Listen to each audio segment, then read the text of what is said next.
Public hearing on First Property Holdings LLC, 214 Arthur Street. Provisioning center traffic, yeah. Hello.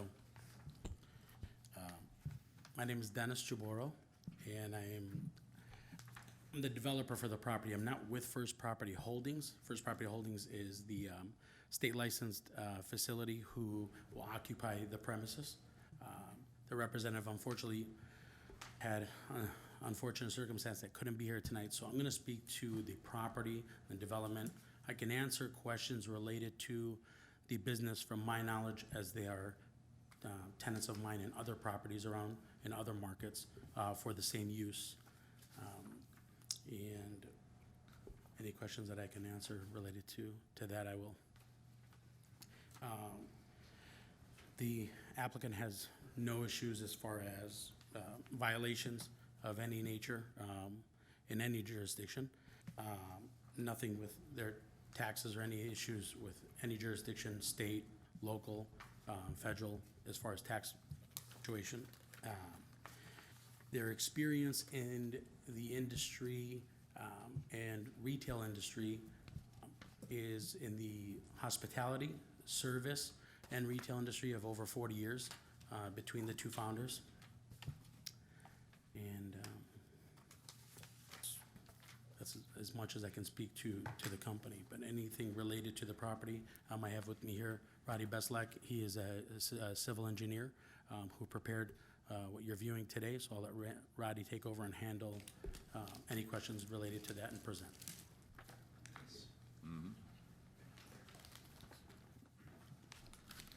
As Dennis said, my name is Roddy Beslak, the civil engineer who came up with the layout for the plans you're kind of looking at there. Would you guys mind putting that color up, that color one up? The what? The color, the one that I didn't You want some color. rendered It's like image? the last page, I think. This one? Right there. Okay.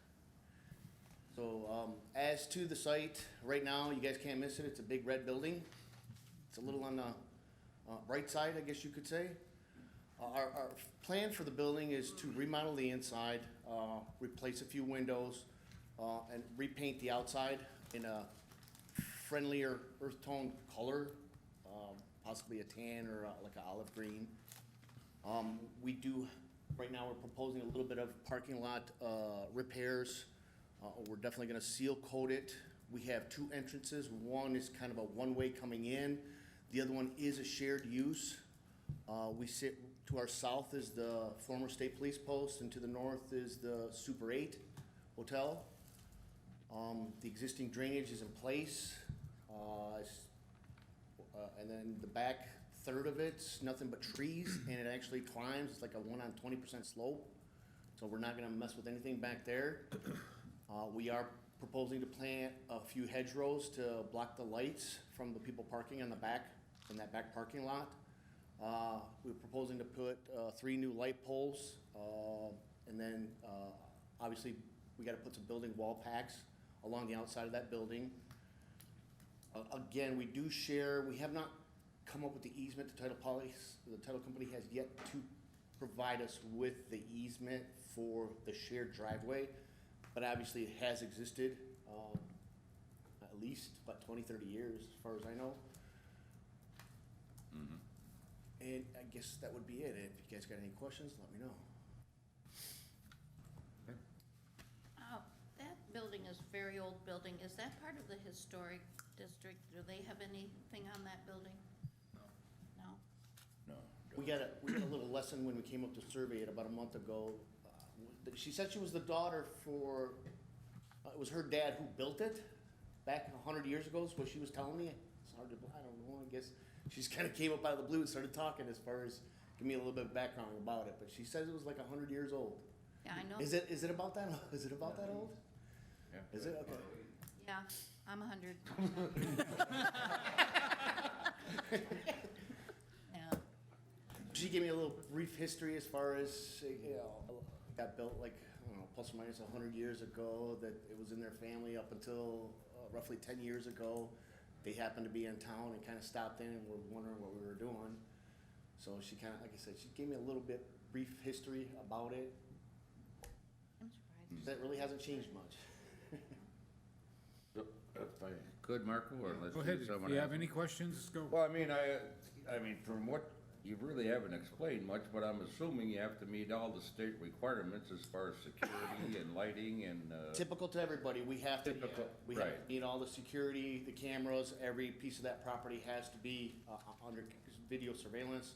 Same thing with the inside, and again, the state has to sign off on it. yeah, So right, it's no different from what everybody else has done. right. You're gonna hire local if you can. Of course, you don't have anything to do with that, right? No, but we are, as Dennis and me were talking, we're definitely gonna hire local. We're gonna hire a local maintenance, lawn care company too, to maintain it. Yeah, The bushes, trim them, care for the lawn and landscape. are you community involved at all? Like some of the others donate or create, or one guy's bringing up a football team, I don't know. Sure. I can speak to what the company, what I've seen that they've done historically in other municipalities where, with the same approval, where they are my tenant. And yes, there's community involvement, donations, cleanup, things of that nature. Okay, Yes. all right, This is strictly selling? This is strictly a provisioning center, yes. yeah. Which there again consumes edibles, marijuana, anything that marijuana connected. Yes, that's correct. And this is medical or recreational? It's medical. Medical, uh-huh. In the back lot, you'll have, that will be, have light standards in it? Yeah, we are putting 2 light poles, one on the north side, one on the south side, and then tucked in the corner, where kind of the pavement ends between us and a former state police post, we're putting another light right there. Meanwhile, we're putting wall packs around the outside of that building that'll light up basically, essentially the outside of that building. Yeah, And that will have cameras also back in the Yes, parking? we have to, yeah, again, we have to place cameras. Okay. Yep. Part of that property's gotta be covered. All right.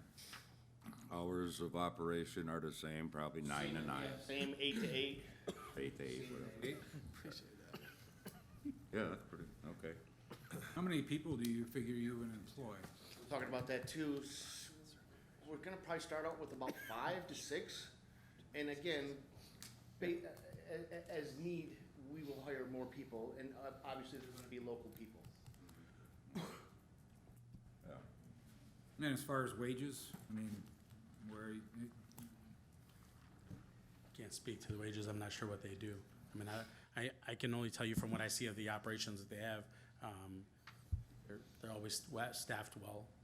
Again, they're my tenant, I know because I like to be involved with my tenants and visit my properties regularly, obviously to see how they interact with the public, how they do business, are they operating clean, especially in this industry to ensure, because, you know, it's something new and different, but so far everything's been to par. You mentioned that their experience is in hospitality. Can you be more specific? Restaurant, yeah, one of the founders is in the restaurant industry. Okay. The other has been in retail as well as service and retail style insurance services, automobile insurance, and more of in a retail application than in an office environment. Thank you. You said that they're tenants of yours. How many of your properties do they rent from you? 3, 3. yes. And as I understand it, you are strictly a provisioning center? Strictly provisioning, yes. You would have to buy your product, We're working on a product location in Lansing currently, oh, so, that's kind of, we're hoping everything goes through in Lansing so that we've got a growing and cultivating center so that we can supply oh, our own. yeah, makes sense, yeah. now are you offering deliveries? I believe they are, yes. They've applied, from my understanding, to the state. Okay. And they'll be fully secured body cams, similar to what we've heard tonight already? I believe there's a set standard that the state requires, that you meet at least that standard, if not above and beyond. From what I've seen in the way they operate, everything that they do is typically above and beyond what the state requirements are. I know you're speaking for the applicant. Do they have, again, I'll go back to the Pizza Hut syndrome, you know, will they be using a company vehicle for deliveries? And will it be unmarked? I'll be honest with you, I'm not sure as far as what the type of vehicle. I believe as far as them being unmarked, if I'm not mistaken, from what I've understand that is a requirement for all of the transport related to this industry, that those vehicles are unmarked because, Yeah. for them to not be a target. Okay. We had one in Ionia last night, and he was saying that it was gonna be an unmarked, we called it a minivan, I believe, he called it last night, yeah. Right. It's a cube style minivan that they're using, unmarked, of course.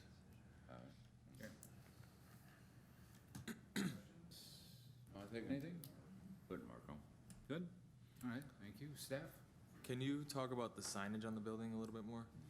Okay, currently, they, on the north side of the building, they have a piece of plywood with, the dog, grooming place. We plan on just kind of refacing that, and there's also a, not a monument sign, but there is a sign out there with no glass or anything in it, it's just kind of the frame. We were hoping to put plexiglass in there and kind of redo the sign. There was a sign that was submitted, Yeah. a sign plan that was submitted. Yep. You want to pull it up, and if we could speak to it, I think? Is it in this presentation, or you want me to? It's not in the presentation, Yeah. no, no. It was, I think what was submitted originally, Yeah, do you want me to grab it for you guys? if you don't mind. I got it. We have to meet the sign ordinance anyhow, so whatever it turns out to be, they've gotta correct it. Correct.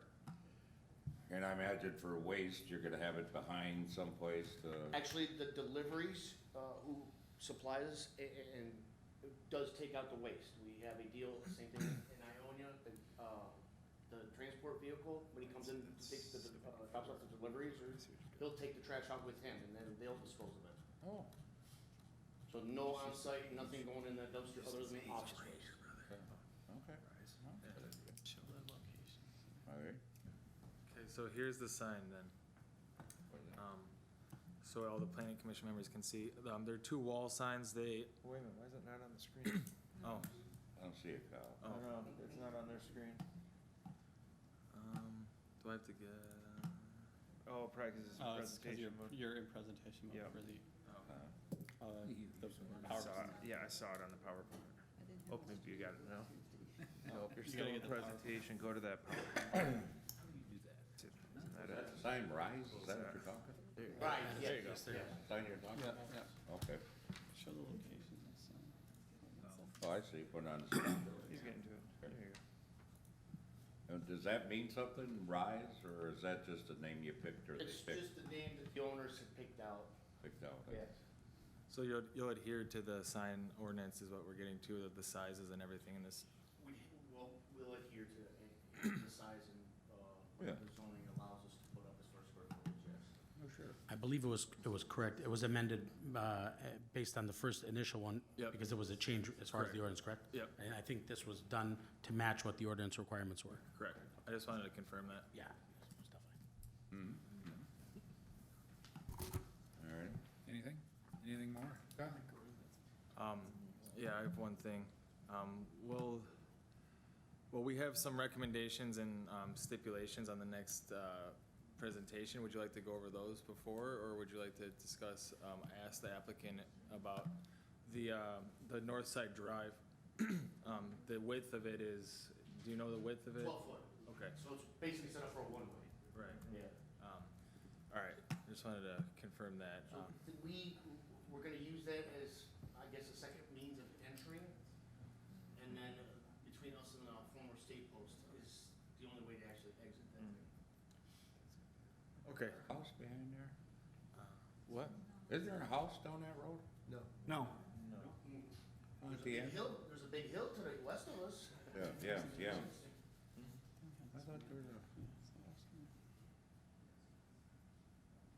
Would you like to go over the recommendations then, or would you, do you have any? Yeah.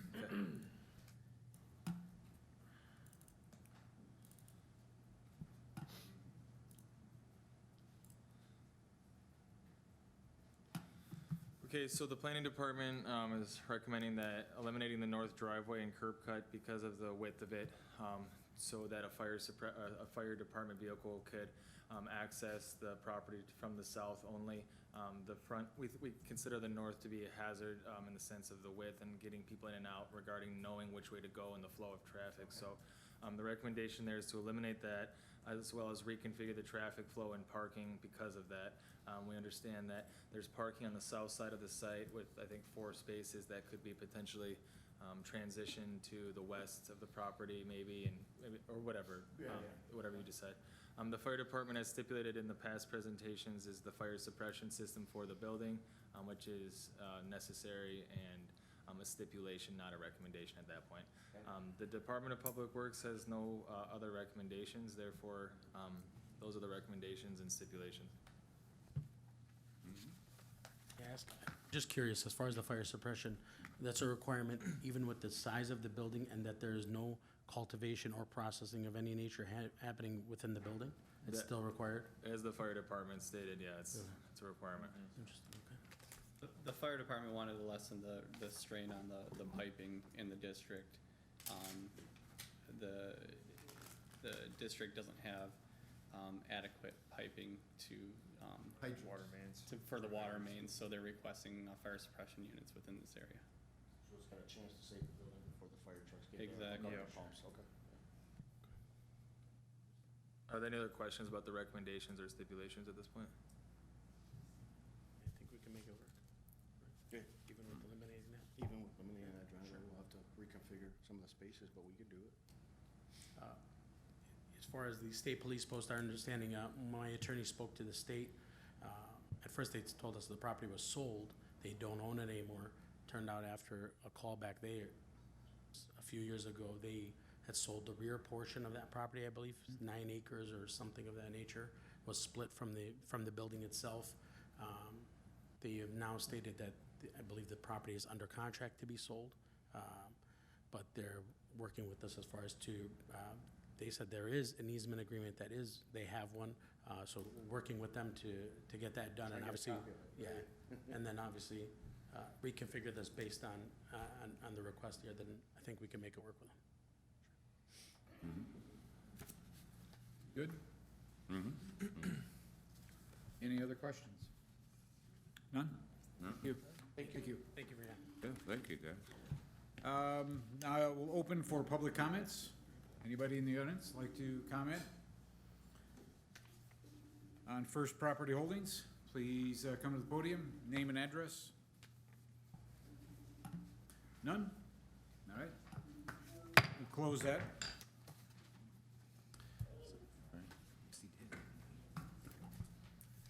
Next, public hearing for Urban Roots Detroit LLC, 24 Arthur Street.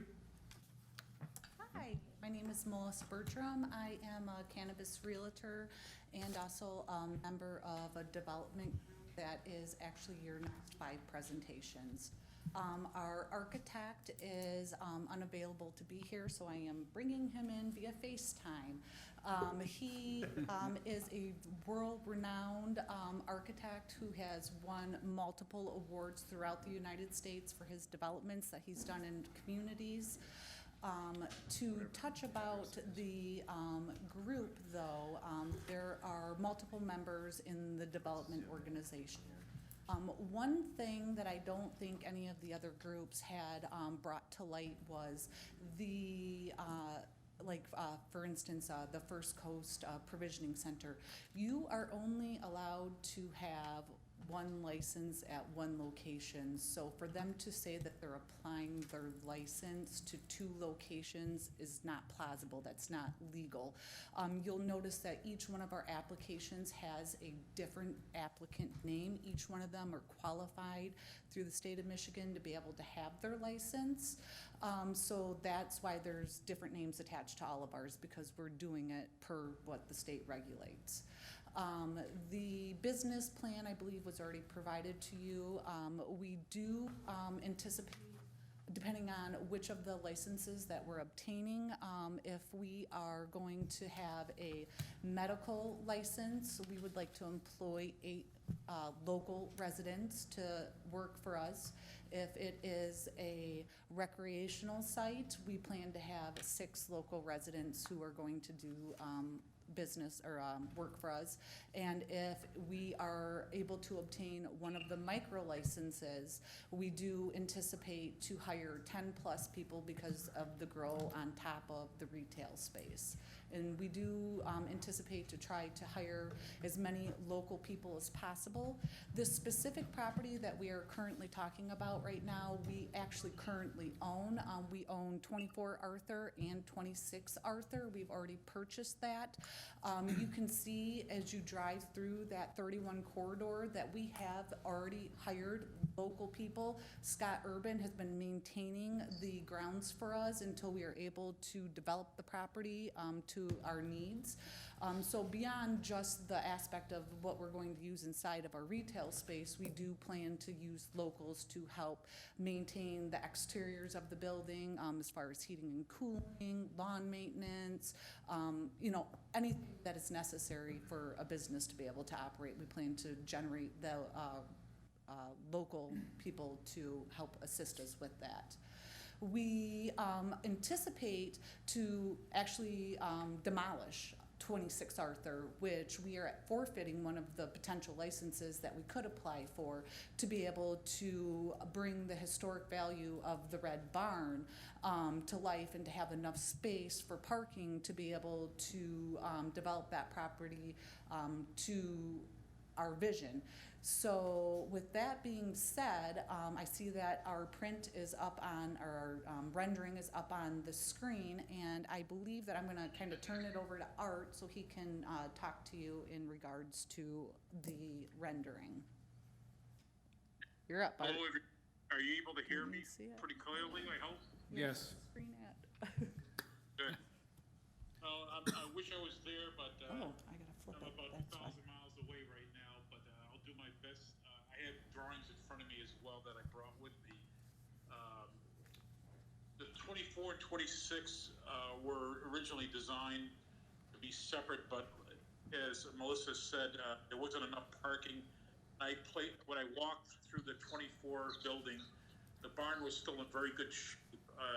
It's rarely you get a really cool-looking building that could be renovated and maintain a lot of the architectural characteristic, historical value of that. I thought was very well worth preserving, and in order to get the parking, there was no accessibility off the railroad track area as an accessibility route. We decided to get rid of the house. What I did is, since you enter Arthur Street, pretty much facing that barn at the apex of the triangle, I created a accent feature, which could be several various elements that the board might deem appropriate. I thought a common space associated with some bench and landscaping, but it could be a feature, a flag, it could be a historical marker of some kind. Whatever would work as far as what would accentuate and drive up the street there. It'll be a focal point. So the site starts off with a focal point, and it leads you into the L shape of the building. The parking itself is at the rear of the building, the north side, and because of that, I incorporated a handicap accessible ramp. So you do meet handicap accessibility to the building at roughly 3 feet off the ground.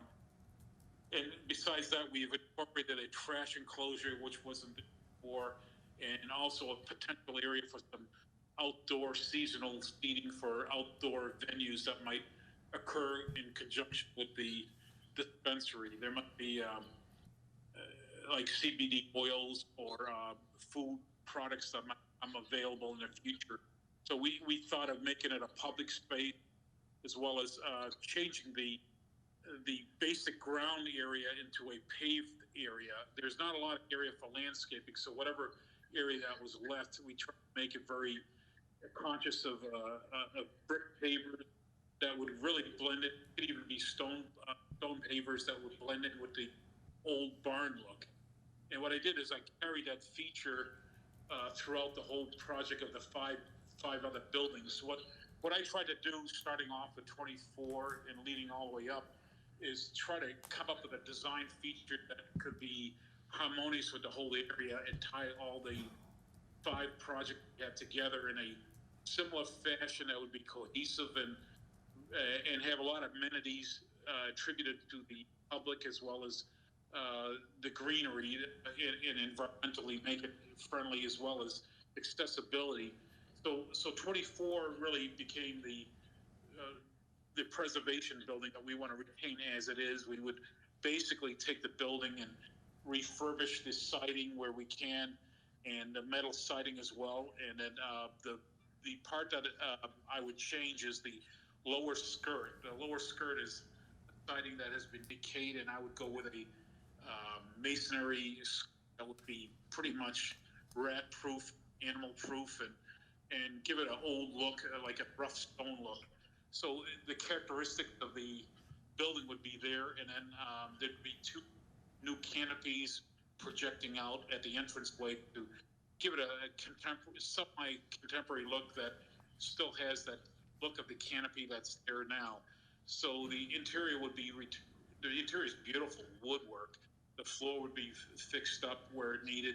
The exposed structure of the wood would be there. And what I like to do is to make it environmentally usable, create a paneled roof system where you retain the wood deck, but the insulation would be above the wood decking with shingles. A lot of times what they do with churches with wood timber structures, they retain the wood on the inside and insulate the upper portion with urethane, whatnot, to give it the enhanced environmental energy efficiency. So what the idea of this project was to retain as much of the natural look, but make it workable with a new facility, new bathrooms, new plumbing and whatnot. And as we work our way up to the next site, what I did is We're only allowed to do one at a time, so hold on. On this particular project, one thing that I think that he did not mention, because you're asking how we're giving back to the community, at the tip of the property, we plan to donate a monument that will be very appealing to anybody that is passing by. That was not necessary, and it was just kind of our way of saying, welcome to Manistee. Does anybody have any questions? You might want to point that out on the plan. I call it a Where's the accent laser monument. pointer go? Yeah. We also have our engineer here tonight, if you have any questions for him as well. I got a few. With the age of the building they've been through, how well did you check into the existing foundation on that building? That's when the proximity of the tracks, the vibrations received, the age of it, what kind of shape is that foundation in? Did you hear his question, Art, about the foundation? We haven't really investigated the building in detail, but we would have to do that once we get the approval. But we would do whatever it takes to make sure the foundation is in good shape, whether it needs additional piers or not. That's something we'll get into the final building code structural analysis of it. The structure itself, the wood looks pretty well in good shape, but someone would have to go into the crawl space, investigate the condition of the lower area that I could get access into at that time. But we would do everything that would be required to meet safety and current standards. We also were kind of under the impression that there might be a future project that you guys are going to be trying to the railroad tracks and turn that into a bike path. And further on into our print, you're going to see that if you do turn that into a bike path, that we made sure that we use that as a bike path to develop and bring in on the back rail, on the easement side of the property, things to pull the people off of the bike path to try to bring business into the areas that we're trying to develop as well. I don't know if that's true, but we did hear that, so we kind of were basing our plans off of that development changing into a bike path. Potentially. Potentially, Yeah, yeah. it's possible. Yeah, this is, by the way, a two-story structure. The upper level right now is not anticipated for public storage. Yeah, we actually did pay to have building inspections done on every single building that we have in our project. And according to the inspector, there was no concern about the foundation that he brought to our attention prior to us purchasing it during our due diligence period. Have you looked at the color palette at all for that building? Are you gonna, is it going to be retained as a red barn, or are you looking at a different Yes. palette? No, we would like to try to preserve it as the red barn, and definitely keep every aspect of the historic value there as much as possible. Questions? Raj? So you've had an experience in this business before? As a development group, or are you asking Art that? I'm sorry. Well, Art, how about that? I do a lot of churches. Actually, 50% of my work has been wood structures and churches, and this is not that much different. Oh, Essentially, okay. Yeah. it would be exposed mechanical systems. All the wood would be exposed, and Yep. we Yeah. would meet the energy requirements by adding to the exterior, which no one would even really notice. Well, my question, thank you, Art, for that, but not to cut you off short, but I was wondering if you were in the business before, if you had prior experience. Art has helped us develop multiple properties throughout the state of Michigan.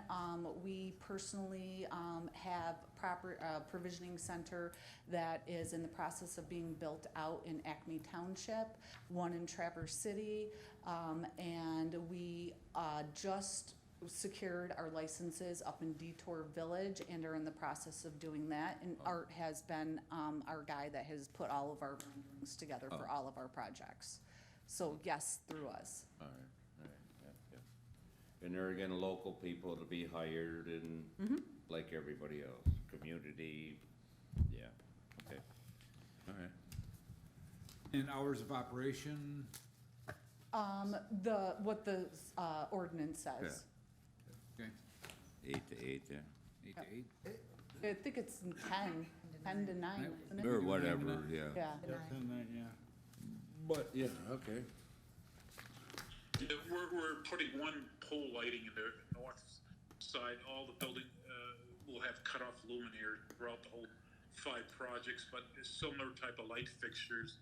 The buildings will have cutoff luminaires mounted.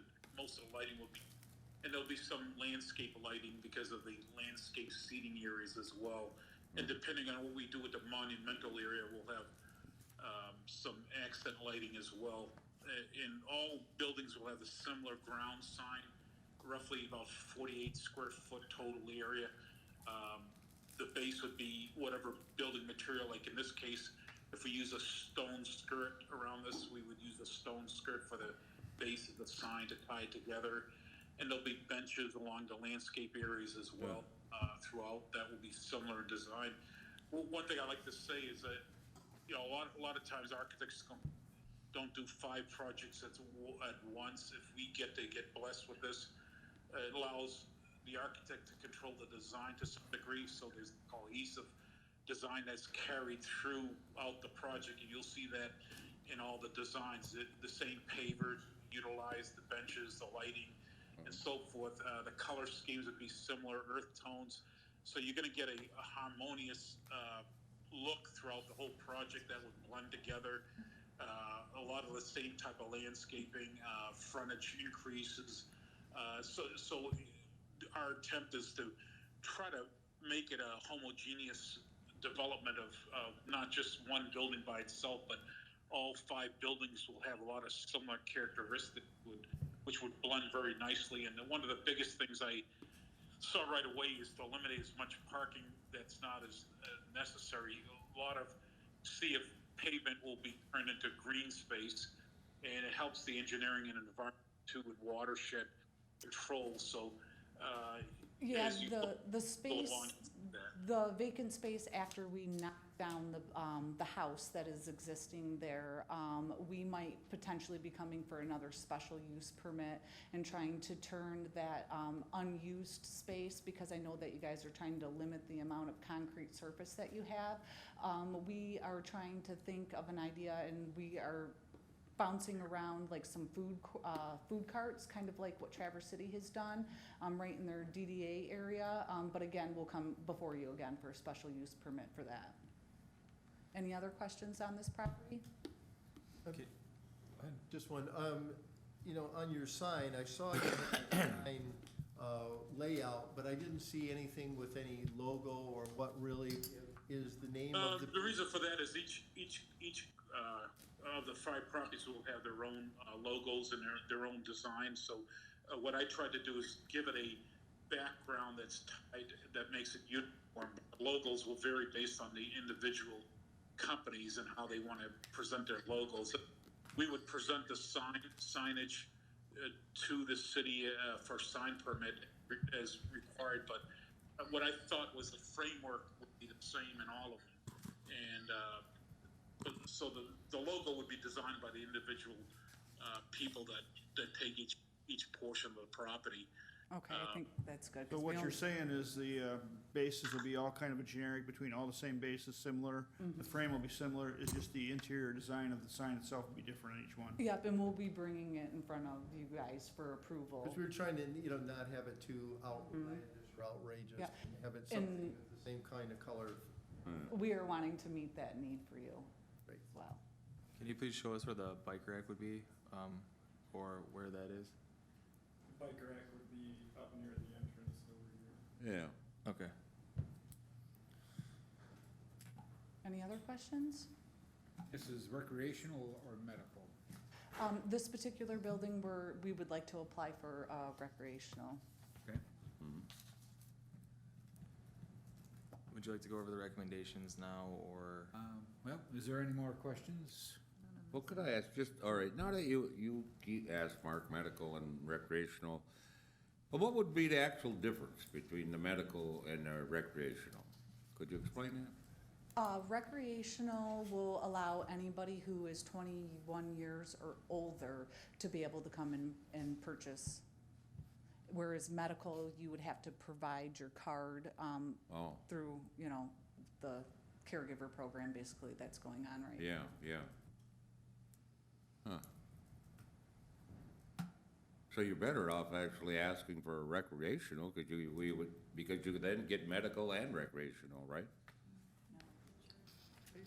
If you It's sold it, how you guys write your ordinance, and as far as I know right now, you're kind of in the midst of doing Separate. a second reading of something, so that is to be determined by you. I think they're separate. yeah, I know, but if you have like you say, recreational dispensary, and somebody walks in, well, anybody can buy it then, Any- actually, if you're over 21. Correct. You could be medical for, okay, yeah, well, you're better off, okay. Yes, we'll take your recommendations. Unless, Want to go with the recommendation?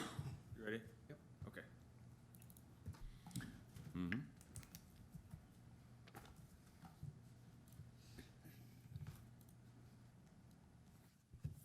Oh, and I'd also like to point out real quick too, that we made sure we attached all of the easements on our prints, and that every single one of our buildings is already fire suppressed. We checked Yeah. with everybody to see what everybody would like to see, so we brought you everything that you would like. So the utility plan already shows fire suppression and Yeah. drainage. We also provided a lighting plan to show that we meet the lighting ordinance. Right. I think you have a pretty detailed plan, if you got any questions on that, available for that. Mm-hmm.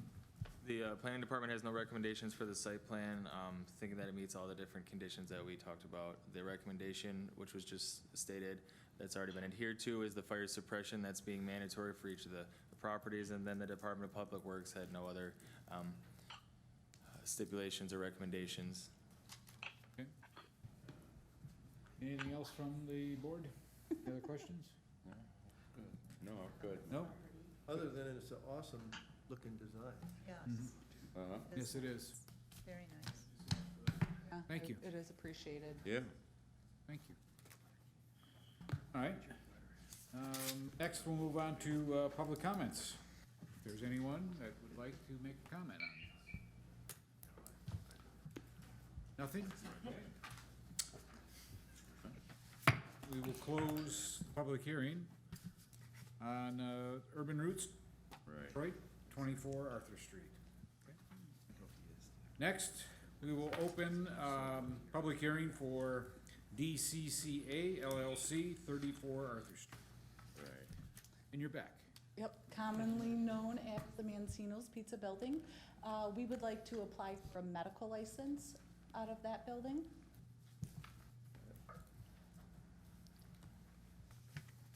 Would you like me to repeat everything I already said, or you can just kind of apply it to that?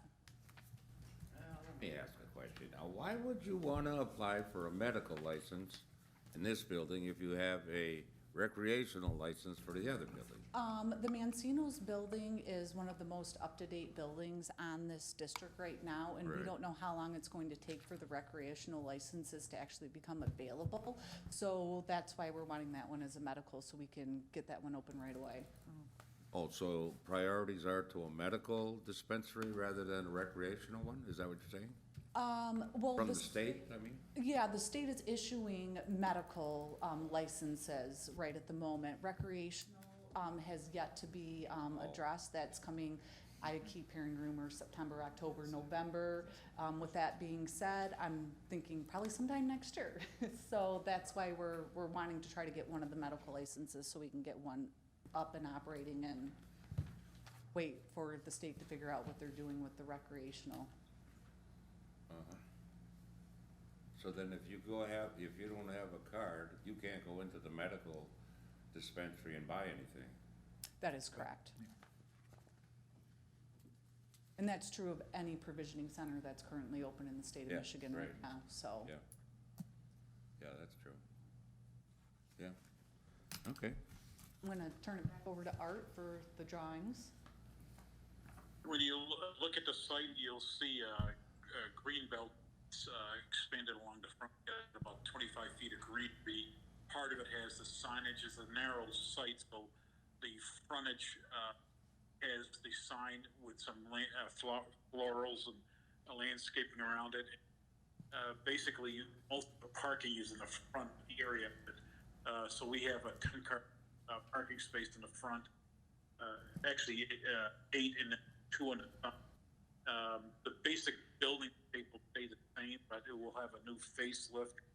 Again, I've introduced the pavers that you saw at 24. These brick pavers strategically placed so that it also acts as a subliminal buffer. When someone pulls in, it'll slow down traffic walking on the path. Front sidewalk along Arthur.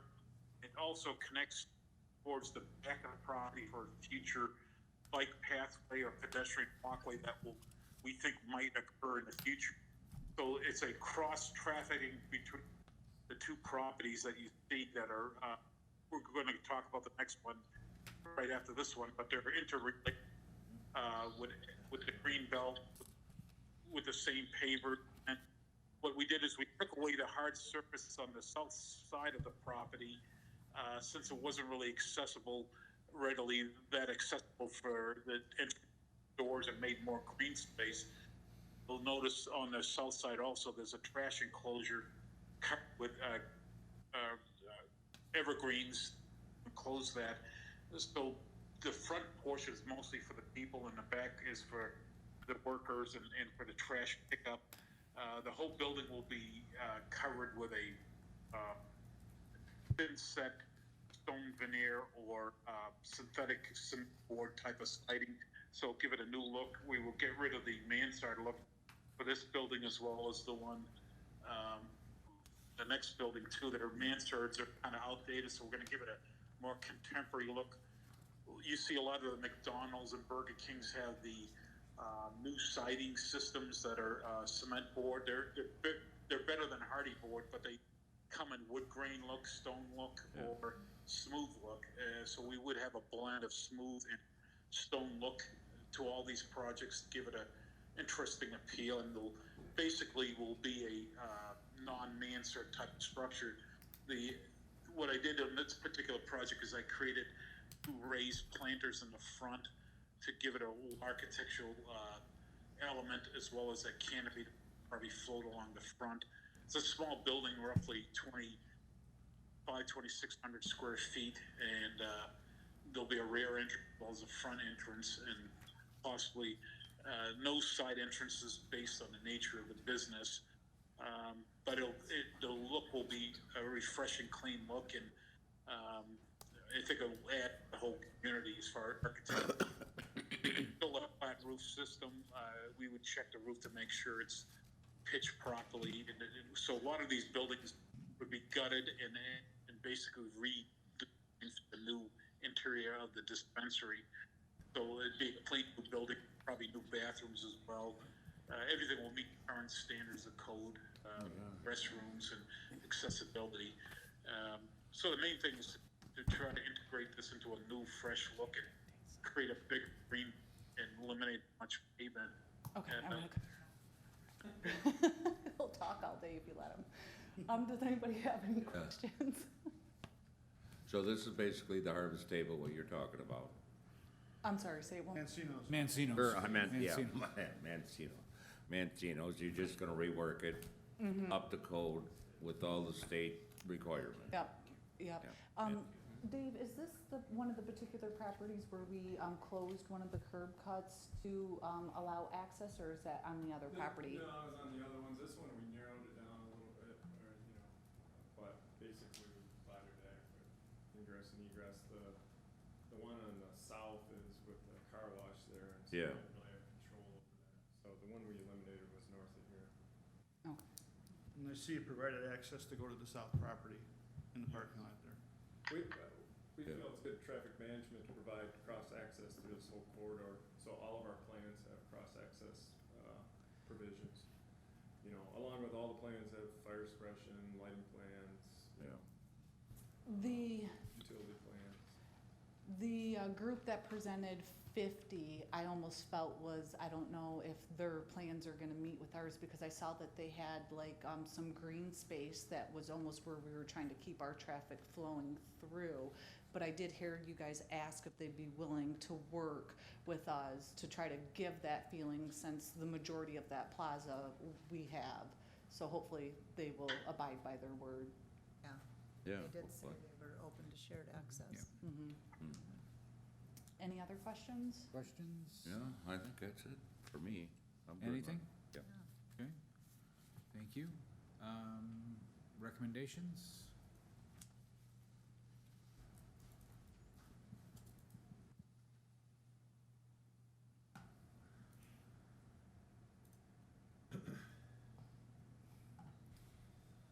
The full recommendations are as follows. For the planning department, there's no recommendations. The fire department has stipulated fire suppression system, which has been noted.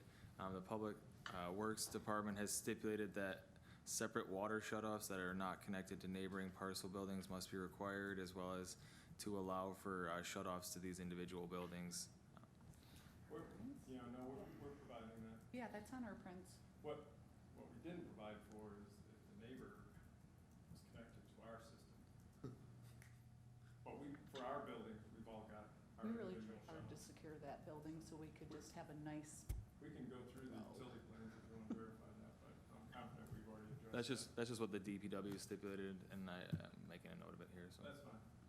But I do know the car wash will need to put in their own water supply, because they come out through our basement or something. That's on one, there's the. I think that's probably why the city knew that, and that's why they made those stipulations. Sure. So you'll see our plans already address that. Yeah. That's it, Kyle? Okay, any other questions by the board? Thank you. This one? Thank you. Nice looking plan. Yes. Public comments? Anybody in the audience would like to comment on DCCA LLC, 34 Arthur Street? Please approach the podium. Nobody? Okay. We will close this portion of the public hearing. Yeah, it's for Arthur Street, yeah. Okay.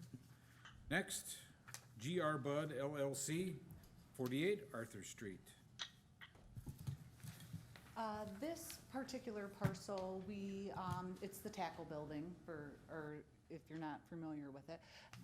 We would like to see this one turn into what you guys are referring to as the micro, where you're allowed to cultivate, process, and sell your own product that is grown inside of the facility. You will see by our renderings that we plan to add on to the building to be able to fit the need for us to be able to do all three things inside of one building. I'm turn it over to Art. In this particular building, the face, there won't be a need to the, because we're gonna add a new face to it. Actually, it's done by the addition. There'll be about a 1,400 square foot addition to the front of it, which will cover most of the existing building. We would remove the mansard again. And then, basically, whatever material I use in the front will be carried through the whole envelope of the building. What you see is also the incorporation of the pavers that get interconnected with number 34. And then trying to tie in the same access way to the north, to the adjacent property, in a two ground signs pretty much in the same position of each other. So what we try to do is try to mimic as much as we can, enhance the additional landscaping, and then there's also a trash enclosure line in the back. You'll see on this particular lot, this is where you reach the rear of the property via a paved paver walkway as well. The existing building will be pretty much the processing and grow area, and the new portion of the addition will be the retail center. And then again, it will be the same similar materials, but a little different. Each building will have a little different characteristic. This still has a little raised plant in front and an access way in the front with the handicap seating, and then the cutoff luminaires will be similar as well. And then there's one pole light that will make the same pole light on the other side, the other property. So it's very similar design. Be all fully gutted out and renovate new restrooms, whatnot, as needed. Is this the property, Art, that we were going to put the picnicking area? Should they change that easement into a bike path, or is that the building, the next one? That's further up. Further This up, one, okay. smaller site, so it has basically three spaces back of the floor. Most of the parking is in the front. So it really is a limited site, very narrow site as well. But I think it's tied in with the property.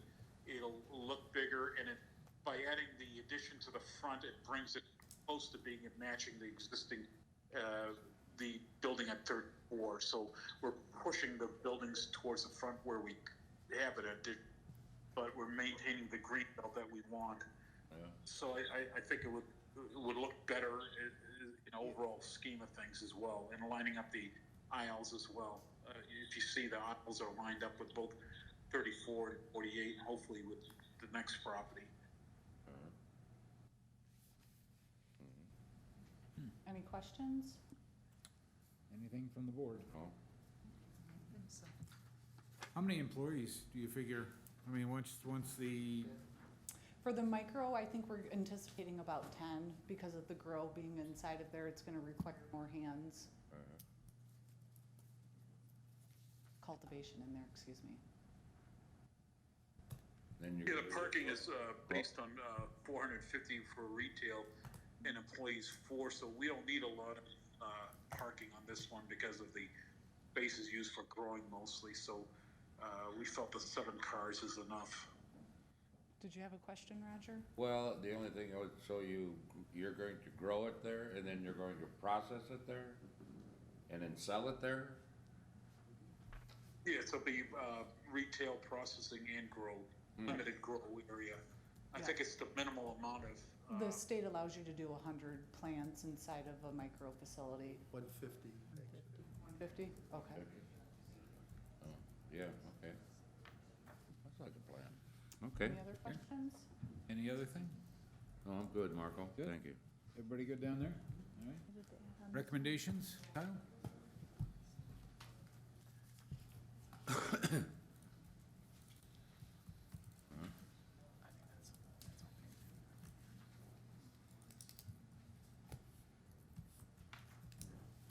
The recommendations with all of the applications are the water suppression system, obviously, for the fire suppression, which has been noted, as well as separate water shutoffs, and the same as before, must be able to shut off individual buildings. These stipulations have to be in each of the memos, just for clarification from the fire department and the DPW, just for your reference. So, Okay, thank you. Yeah. All right, any other? Nothing? Okay. No, we're good. Thank you, and we'll move on to public comment. Anybody in the audience would like to comment on GR Bud LLC, 48 Arthur Street? Please come to the podium, state your name, address. What number are we on? Nine. Wait, That'll be it. For 8. Finishing It'd be 52 Arthur Street. 48, yeah. 48. 52 is the grand rental station. We, Well, we're not done yet. Oh, Not he hasn't there closed yet. it yet, I'm sorry. Public Okay, so nobody in the audience, and we will close Okay, yeah, 48 Arthur Street. 48 Arthur Street. Next, we will open the Michigan Provisioning Center, LLC, 52 Arthur Street. Okay. that one's the grand rental Yes. station, and excuse me for jumping ahead of us. Okay. We plan to use this building also as a micro facility, to grow, process, and cultivate out of. And I believe I'm gonna turn it over to Art. This one had a lot more land to be used, so I took advantage of it as much as I can. You notice the frontage, because it has more greenery, and I lined it up 64, which we'll talk after this, the parking's in alignment. But what I did is I created more of a larger landscaping feature that could be a fountain or some interesting elements, sculptural element in the center with some benches, as well as the signage area off to the side as near the entryway. This will be, there's a lot of greenery already in this particular project, so I tried to incorporate that in front of it as well. Limited the parking to about 50% towards the front, and you'll see the side of the building also has parking, but I did cut as much of the asphalt and non-paved the gravel areas as much as possible. So I added a large green belt to the north, as well as a large area in the back that could be a walking picnic area, whatever you want to do in the back. As you could see a feature of a pathway with some benches there right now, and then the back is mostly used for loading and unloading with a trash enclosure. So the people will mostly use the side of the building in front for pedestrian parking. But again, this building incorporates the paver aspect of it as well, and it also uses the pavers also, like I said before, creates a barrier, a visual barrier, slowing down traffic, as well as breaking up the properties in quadrants and minimizing the look of a boring asphalt concrete pavement. So you get that feature, and also ties into the future, hopefully, pedestrian walkway that will be there. The building itself is a pre-engineered building, which is very difficult to give it an enhanced look. So by adding a large addition to the front, you'll cover up most of the existing pre-engineered building. What I like to do is also saw cut the metal siding at the lower skirt of the building and minimize much of the metal that's there. But the building itself is in good shape as a pre-engineered building. So we would utilize the structure that's there, and that would be where the processing grow area would occur. The new addition, like the other one before that, would be where this will have a larger retail center. It'll have a little more amenities because of the size of it, but essentially it's a mimic of the other building, but in a bigger scale. It has plenty of parking, a little more than what's needed, but I kept it to the size that you see here because I thought, this building could change in the future. You don't want to cut short the use of some other future use, so we do have a little extra parking there that's needed, but if this building ever became some other use, I think you would want the parking. We did eliminate more than 30% of the hard surface. So it becomes a green site. The back of it is a lot of greenery as well as the front. And then we did add that greenery to the north of it. So I think we added a lot of nice features to this, as well as continuing the lighting scheme and the pavement scheme and the landscaping scheme throughout. And then this one, again, a large feature like number 24 for the public. You could call it common public space, pretty much almost donated to the public, where they could sit around the fountain and enjoy, whatever they want to do, take a rest. So we try to enhance the area as much as we can for the public as well as the patrons. Okay, I'm cutting you off. Any questions? Anything? Question? No, I'm had the same as before, no. I can't tell on the drawing, how big is the proposed addition? The proposed addition is about 2,800 square feet. Okay, And that's gonna help bring it closer to the road frontage too, and give it more of that city kind of feel.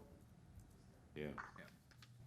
You have everything in that one little plaza except Stefano's, or do you have that too? No, we tried very hard to get it, but we're unsuccessful.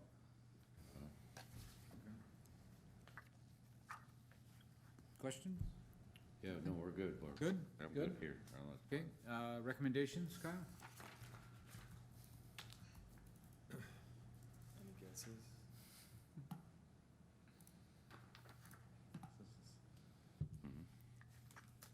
Same as before, fire suppression system stipulated by the fire department, as well as DPW stipulating separate water shutoffs, and has to have access to shutting off water to individual buildings as before. All right, thank you.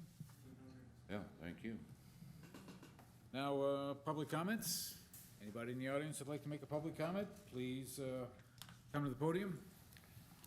Name and address, you have 5 minutes. Nobody? Okay. Bless you. Yep. We'll close the public hearing on Michigan Provisioning Center, LLC, 52 Arthur Street. 52 Arthur Street. Right. Thank you. Thank you. Yeah.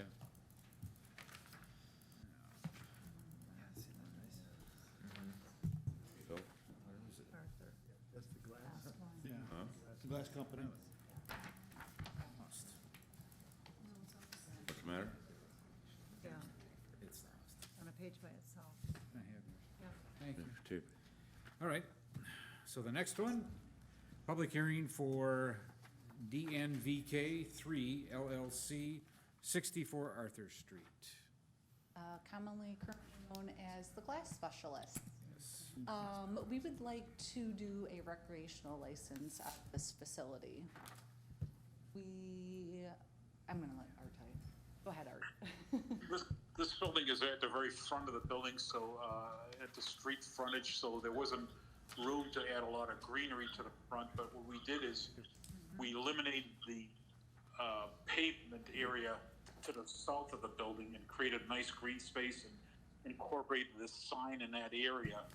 There'll be a front entrance and a rear entrance, and this will have a dual entrance, which is not typical of dispensaries, but in this case, the parking is in the rear of the building, so we would incorporate that so the southern portion of the building, which will probably be more like an L shape, will be the entryway and waiting area, and then the north portion will be where the dispensary would occur. So this allows access from both the front and the rear.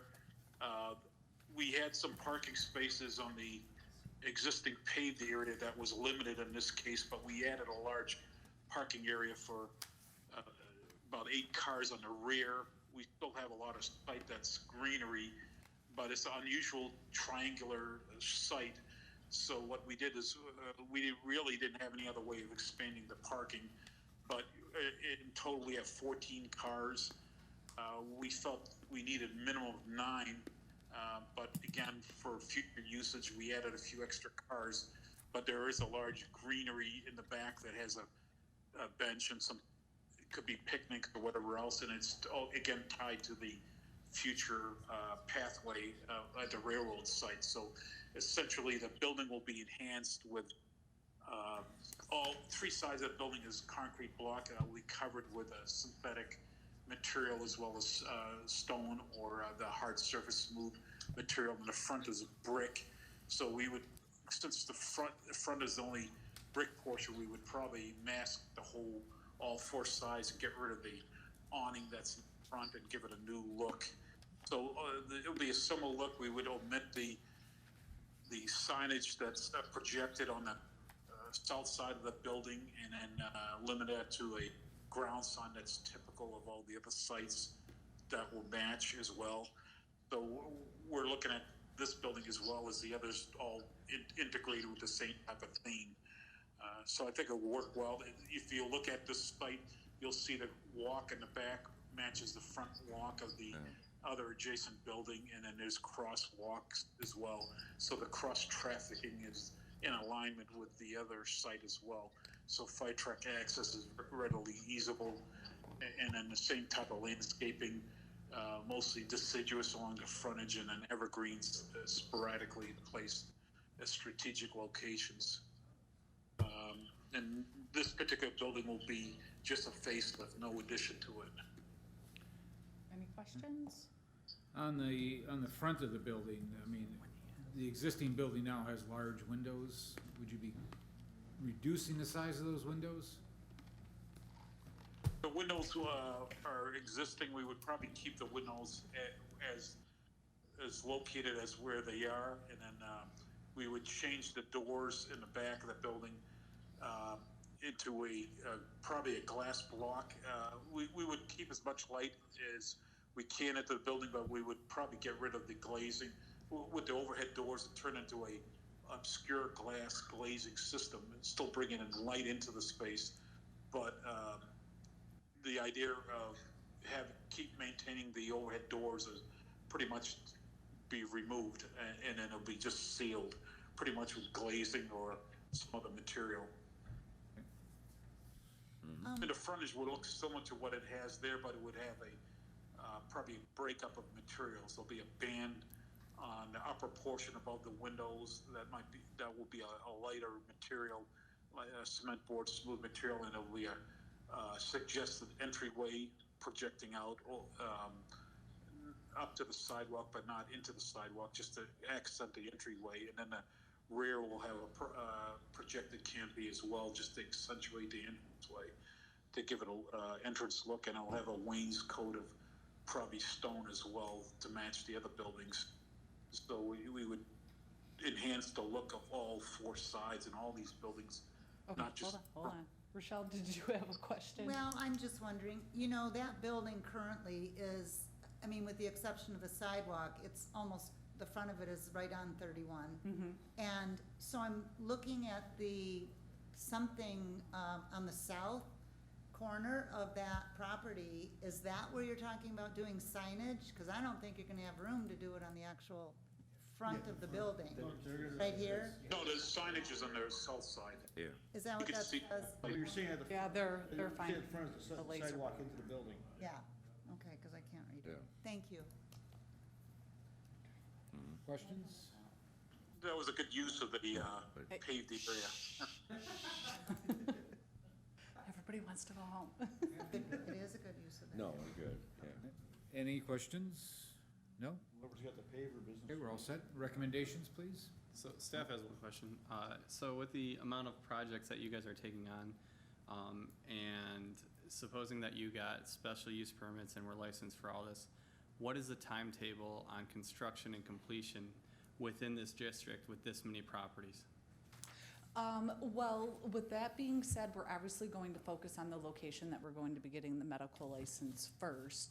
I don't know how many builders in your community are available to do 10-plus build-outs if you issue everybody that presented tonight a license. So I could not tell you without talking to a local contractor to have them be the one who gives me the time frame. And with that being said, we may need to bring somebody from the Traverse City area or something and help do some development. I know that you guys are really trying to keep it as local as possible, but if we have to, we will. Yeah. So, You have to. yeah. I'm curious, how many properties have you already closed on? I see a lot of these are contingent upon you getting your license. 2 of them, The barn and what's the second one? the house. The house, okay. Yeah. Yep. And then also with that being said, when we came into the community and secured a lot of these locations, we were under the assumption that there was going to be a limited number of licenses when we presented our purchase price offers to these building owners. It has been made news to us that it might potentially become unlimited, which makes our buildings not as valuable to us as what we thought they initially were going to be, and also making us kind of question if maybe we overpaid the property owners for their locations when we thought that we were having a minimal amount of locations secured. Just putting that out there, not that you need to give me any feedback, but I'm as a developer, I'm just putting that out there. Well, I think isn't Mark, didn't they say there's only 21 parcels that are buildable Yeah, well, So- there's 21 parcels in that district. in that district? Yeah. So it can't be any more than 21. Right, but 21 for the city of Manistee, I mean, do you really think that we need, that your community needs that many? I mean, it's for you to decide on a later date, Yeah. but just putting it out there that Yeah. from a developer's standpoint, when we came here and offered what we did, we had the assumption that there was going to be a limited amount of licenses. If we would have known everybody in your overlay district was going to qualify, that would have probably changed our tactics for securing the buildings. We wouldn't have came in at such high purchase prices. Yeah. But again, to be talked about at a later date. Yeah, you learn something every day. Recommendations, Kyle? Recommendations. No recommendation.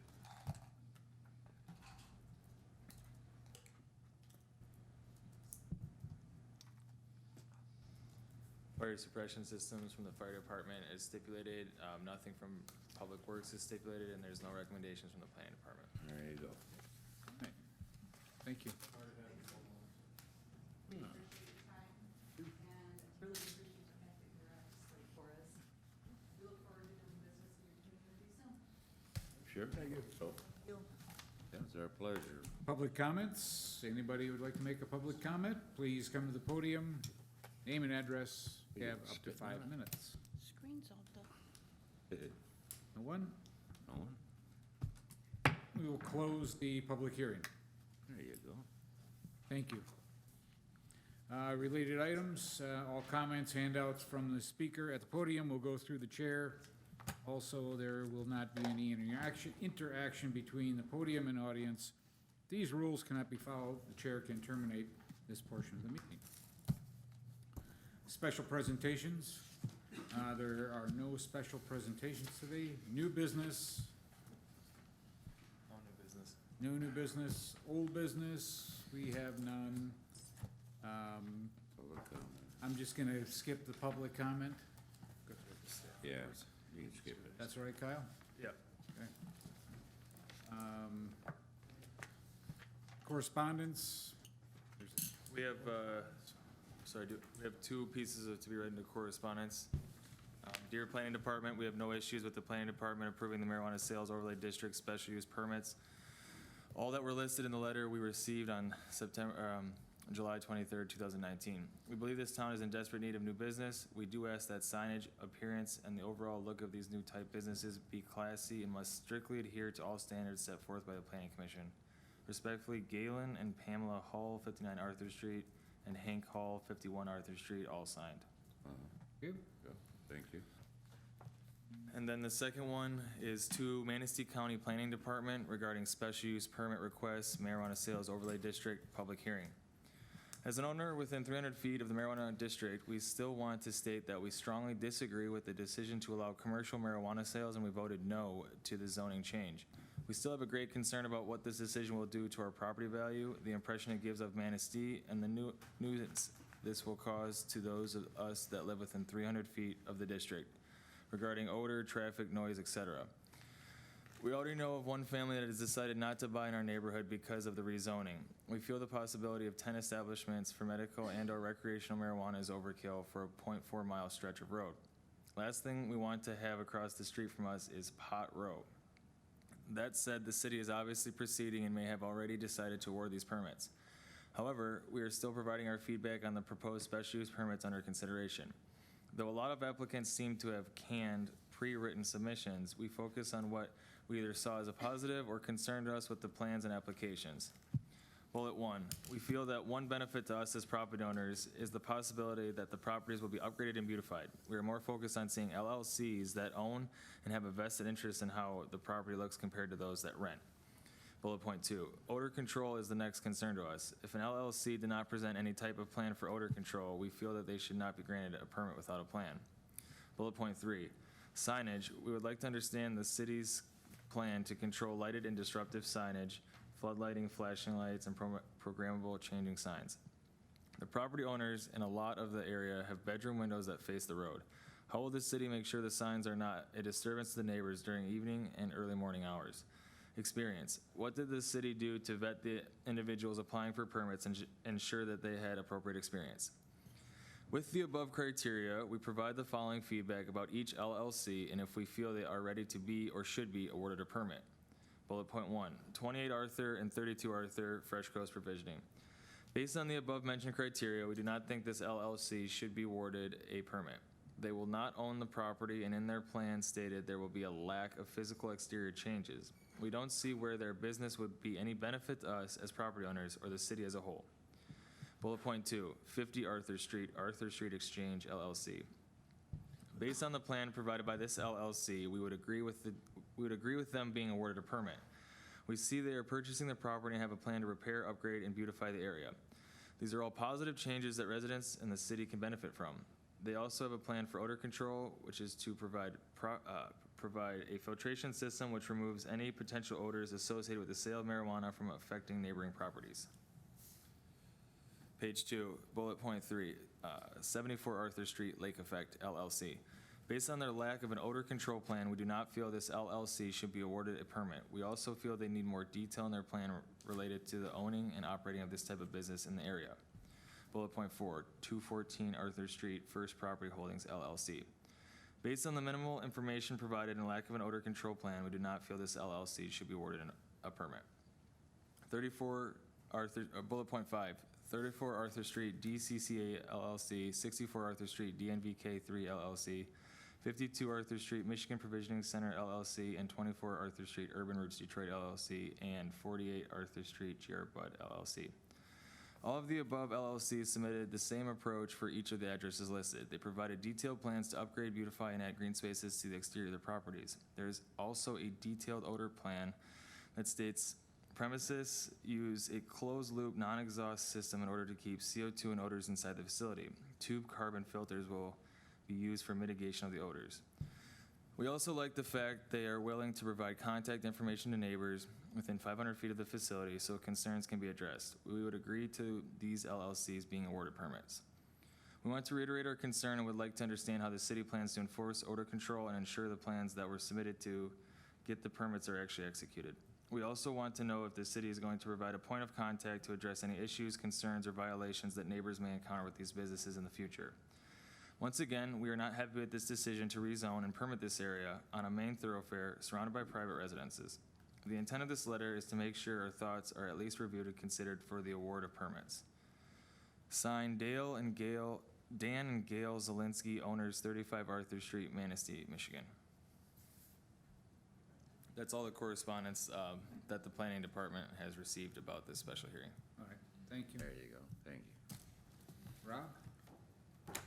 Yes, I'd like to, I guess under staff reports here, cover some of the policy information that was handed out to the Planning Commission at the start of the meeting. As you're well aware, going back to February, March, when the Planning Commission began considering an overlay district, we utilized the city master plan to specifically cite the location of the overlay, trying to keep distance from parks, dense residential areas, as well as churches and other institutional sites. So with that, I have not brought before you information from the master plan. We could cover that if you would like to at a later date, but I thought more pertinent to this discussion was the US 31 Corridor Management Plan, which was put together by the Michigan Department of Transportation back in 2004. as well as the 2017 Manistee County US 31 Corridor Management Enhancement Plan, which was put together by the County Planning Department back in 2016-17, as well as a small excerpt from the 2016 Countywide Park and Recreation Plan, which was obviously put together in 2016. So with that, I'm going to kind of just run through this rather quickly. So these are just some excerpt pages from the plans. As you know, if you've seen these documents, they're rather lengthy. So I kind of just went through them and found the pertinent information and condensed it for you. So starting with access management standards, I'd like you to each be able to review these on your own time before we have our next work session. Access management standards, we're looking to design for efficient access, separate conflict areas, remove turning vehicles or queues from through lanes, limit the types of conflicts, preserve public investment integrity of the roadway, provide reasonable access. And the parameters for that are strictly number of access points, which has been discussed at length tonight, driveway spacing from intersections, driveway spacing from other driveways, alignments of driveways that are across US 31 from one another to reduce conflict points, the sharing of driveways and access, alternative access, so connections between neighboring parcels, as well as service drives. We have some information in here concerning site distance, but most importantly, the corridor management plan, access and traffic. There's a paragraph on the city of Manistee on the last page, and it kind of just discusses what's available in Figure 3, and that is that map right there, that is sideways. But this is put together by the Department of Transportation a number of years ago, and you'll see they actually outline specific accesses to US 31, which they recommend to be closed. And they outline in this document that neither MDOT nor really the city of Manistee, unless they were to pass specific regulations, can go in and mandate that a property owner close their driveways unless a redevelopment of that property occurs. So what is happening right now for this overlay district gives the city the authority through conditional zoning and the special use permit process to mandate drives be closed, that accesses be shared, that parcels connect to one another, and you can condition that on the permit and deny permits for applicants who are unwilling to do that. So if you would review that on your time, that would be very beneficial. And then on to the 2017 Corridor Enhancement Plan for US 31. This plan speaks more to aesthetics and design rather than to specific roadway traffic improvements, but it does also outline the need for shared access, limiting of drives, connecting parcels, service roads, and so forth. But what I provided in here on the first page is what came out of our public input sessions. And this is what the public said when they came to us they wanted to see along 31. Now, this section of US 31 is considered a suburban area. So the center screen there, landscape vegetation along the roadway between parking and building areas and pedestrian walkways, designated pedestrian sidewalks adjacent to the roadway, designated bike lane along the roadway, signage is placed on monument structures and or on building, single row of parking allowed in front of building with additional parking on sides or rear, buildings set at a zero lot line allowing for placement up to the right-of-way, 2 travel lanes with a boulevard for controlled left-hand turns and for protection of pedestrians at road crossings, overhead utilities now buried underground, and pedestrian level lighting adjacent to the walkway. From there, on the next page, we get into some best management practices in corridor and design, and we outline those through access, activity, and aesthetics. And then we go into a little bit of what form-based code is and zoning and form. We don't really have a form-based code in place yet for the city's ordinance for this location, but since this is a special use permit process, you can condition the aesthetics of buildings, the aesthetics of signs, the placement, so forth. Right. It speaks directly to signage and facades. And then ultimately, on the next page, go back one. Whoops, maybe I go one more. There it is, okay. So this section right here, there's a series of maps that were put together. Go to the map real quick, and I'll go back to that. These maps that we put together in the planning department a couple years ago outline specific character zones for the whole length of 31, and this carries all the way from the southern boundary of the county all the way to the northern boundary with Benzie County. The character zones basically outline C5 is urban, C4 is suburban, C3 is transitional, C2 is rural and agricultural, C1 is environmental preservation areas. This whole overlay zone along US 31 is located in a suburban character zone. And I go back to there we go, the road cross section. This is a sample cross section that was developed through the planning process and outlines a lot of what the public desired in terms of redevelopment along US 31. You'll see that the vast majority of the sites that have been submitted do carry a lot of this character outside of what actually is within the right-of-way controlled by MDOT. We cannot mandate any improvements to the actual roadway until MDOT comes through and we seek recommendations to them to try to add boulevards, provide bike lanes, that sort of thing.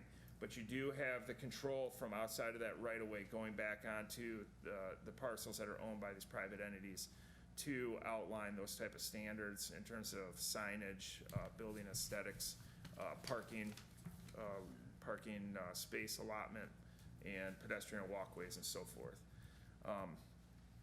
I would also ask that you please review this information as you have time.